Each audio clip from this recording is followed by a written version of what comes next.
suis photographe et rédacteur depuis maintenant 25 ans.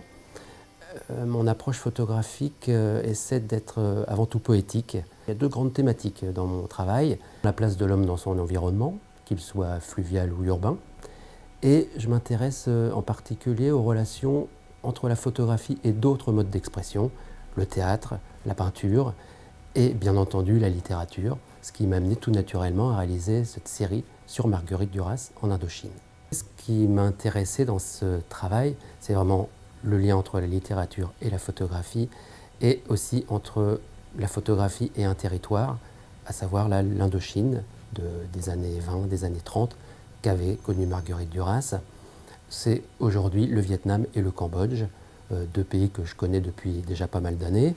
Et ça me semblait quasiment évident qu'un jour ces deux univers se croisent, à savoir celui de l'Indochine, que j'aime beaucoup depuis longtemps, et celui de Marguerite Duras, que j'admire également depuis pas mal d'années.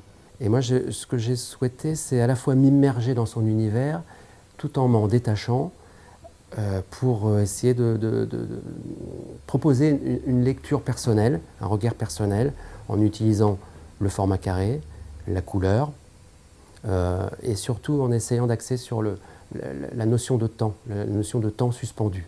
Ça, c'est vraiment ce qui m'importait. Et aussi la notion de hors-champ, c'est-à-dire ce qu'on ne voit pas, mais ce que l'on pourrait imaginer.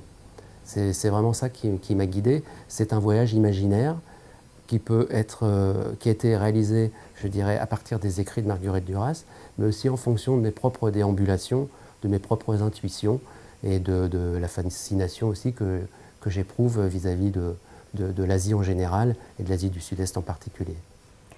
Je suis née dans le delta du Mékong. C'est un endroit très important pour moi. C'est un endroit qui est très significatif. C'est le delta du Mékong, ça veut dire le delta des 9 dragons. Alors en général, je travaille sans préméditation. Je préfère laisser mes intuitions primitives venir jusqu'à moi. Et ce sont les formes qui arrivent spontanément jusqu'à moi. Et c'est la révélation que j'offre au regard de l'autre, à qui je laisse la libre interprétation. Mon thème de prédilection, c'est l'eau, c'est l'esprit des fleuves, ce sont les histoires, les légendes qui entourent les fleuves qui m'intéressent. Je travaille beaucoup sur le Gange et le Mékong, qui sont pour moi une très grande source d'inspiration. Dans mes sculptures, je présente également des formes arrondies, qui sont pour moi des remous, des tourbillons du Mékong. Ce sont des formes pour moi qui rappellent plus des circonvolutions amoureuses. Ce sont des formes qui s'entrelacent, qui se rejoignent, qui se séparent. Et ça, c'est vraiment les formes que je voyais quand je voguais sur le Mékong, quand j'étais enfant. Dans les sculptures que je propose, j'ai également des tonalités totalement différentes.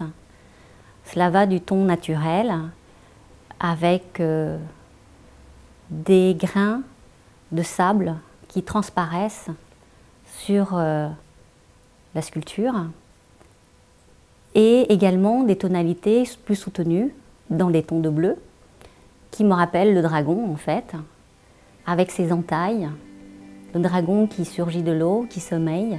Et ça fait partie des légendes qui ont bercé toute mon enfance.